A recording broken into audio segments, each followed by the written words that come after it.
ఈరోజు హైదరాబాద్ సిటీ పోలీస్లో police investigation support సెంటర్లో భాగంగా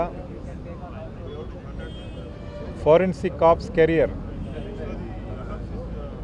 అంటే డెడ్ బాడీస్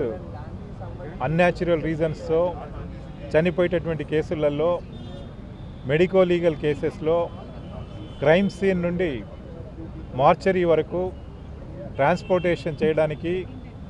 అట్లాగే డెడ్ బాడీని సైంటిఫిక్గా ప్యాక్ చేసి ఒక డిగ్నిఫైడ్ వాతావరణంలో మార్చరీ వరకు తీసుకెళ్ళడానికి ఈ ఫోరెన్సిక్ కార్ప్స్ కెరియర్ వెహికల్ని లాంచ్ చేయడం జరిగింది. ఈ వెహికల్లో ఒక స్ట్రెచ్చరు, దాంతోపాటుగా డెడ్ బాడీని ప్యాక్ చేయడానికి కావాల్సిన అన్ని మెటీరియల్స్, కెమికల్స్, ప్యాక్ చేసేటటువంటి ఇండివిజువల్స్కి ఎలాంటి ఇన్ఫెక్షన్స్ రాకుండా వారికి కావాల్సినటువంటి గ్లౌజ్, మాస్క్స్, హెడ్ గేర్స్ ఇవన్నీ కూడా ఒక టూల్ కిట్తో పాటుగా ఈ ఫోరెన్సిక్ కార్ప్స్ కెరియర్ని ఈరోజు లాంచ్ చేయడం ద్వారా హైదరాబాద్ సిటీలో మొత్తం ఎంటైర్ ఇన్వెస్టిగేషన్ ప్రాసెస్లో పోలీస్ అధికారులు మెడికో లీగల్ కేసుల్లో ఎప్పుడైనా ఎక్కడైనా డెడ్ బాడీని ట్రాన్స్పోర్ట్ చేయాల్సి వచ్చినప్పుడు ప్రజల మీద ఆధారపడకుండా అట్లాగే రోడ్డు పక్కన వెళ్ళేటటువంటి వెహికల్స్ని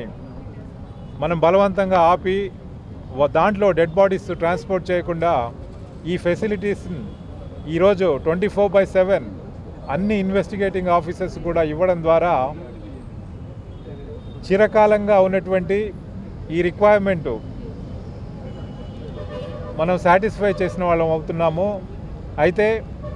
హైదరాబాద్ సిటీ పోలీసు ఒక సిటిజన్ ఫ్రెండ్లీ పోలీస్ వ్యవస్థగా మారడానికి ఇది మరొక మెట్టుగా ఉపయోగపడుతుందని చెప్పేసి నేను ప్రగాఢంగా నమ్ముతున్నాను. డెడ్ బాడీస్ మెడికో లీగల్ కేసెస్లో డ్రౌనింగ్ కానీ ఇంకా సూసైడ్స్ కానీ ఇట్లా ఇంకా రకరకాల కారణాలతోటి లేదా హోమిసైడ్స్ కానీ లేదా బర్న్ ఇంజురీస్ కానీ ఈ రకరకాలుగా కారణాలతో చనిపోయినప్పుడు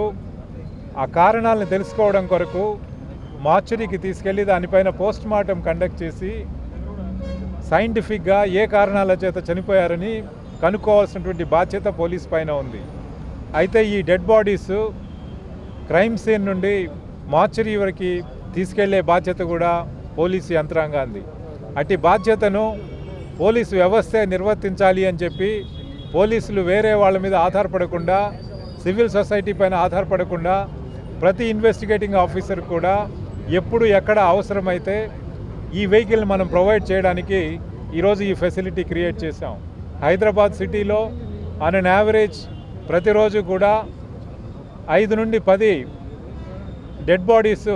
మనం మార్చరీకి ట్రాన్స్పోర్ట్ చేయాల్సినటువంటి అవసరం వస్తున్నది మెడికో లీగల్ కేసెస్లో. అలాంటి ప్రతి కేసులో కూడా ఈ వెహికల్ని మన కంట్రోల్ రూమ్ ద్వారా వాళ్ళు రిక్విజిషన్ చేసినప్పుడు వెంటనే క్రైమ్ సీన్కి వెళ్ళి అక్కడ ఈ డెడ్ బాడీని సైంటిఫిక్గా దాన్ని ప్యాక్ చేసి స్ట్రెచ్చర్ ద్వారా వెహికల్లోకి ట్రాన్స్మిట్ చేసి వెహికల్లో ఈ ఫోరెన్సిక్ కార్ప్స్ కెరియర్ ద్వారా మార్చరీకి ట్రాన్స్పోర్ట్ చేస్తాం. అయితే ఒక మనిషి చనిపోయినప్పుడు ఆ మనిషి యొక్క శవాన్ని ఒక డిగ్నిఫైడ్ వాతావరణంలో దీనికి హ్యాండిల్ చేసే విధంగా కూడా ప్యాకింగ్లో కానీ ట్రాన్స్పోర్టేషన్లో కానీ మిగతా విధంగా కానీ ఆ బాడీకి ఎలాంటి అన్హైజీనిక్ ఎన్వైరన్మెంట్ కానీ అలాగే నాన్ డిగ్నిఫైడ్ మెథడ్లో దాన్ని హ్యాండిల్ చేయకుండా ఇది ఒక డిగ్నిఫైడ్ మెథడ్లో ప్యాకింగు ట్రాన్స్పోర్టేషను చేసే విధంగా ఈ వ్యవస్థ ఉపయోగపడుతుంది. అదేవిధంగా ఇన్వెస్టిగేషన్ ఆఫీసర్స్ కూడా ఈ డెడ్ బాడీని హ్యాండిల్ చేసే ప్రాసెస్లో వాళ్ళ సెల్ఫ్ డిగ్నిటీ దెబ్బతినకుండా, వాళ్ళ ఆత్మగౌరవం దెబ్బతినకుండా వాళ్ళకి ఒక డిగ్నిఫైడ్ మేనర్లో ఈ డెడ్ బాడీస్ని ప్యాక్ చేయడం కానీ, లిఫ్ట్ చేయడం కానీ, ట్రాన్స్పోర్ట్ చేయడం కానీ ఇదన్నీ కూడా మంచిగా ఒక మెకనైజ్డ్ మెథడ్లో దీన్ని చేసే విధంగా ట్రైన్డ్ పర్సనల్ హెల్ప్ కూడా తీసుకొని దాని ద్వారా ఈ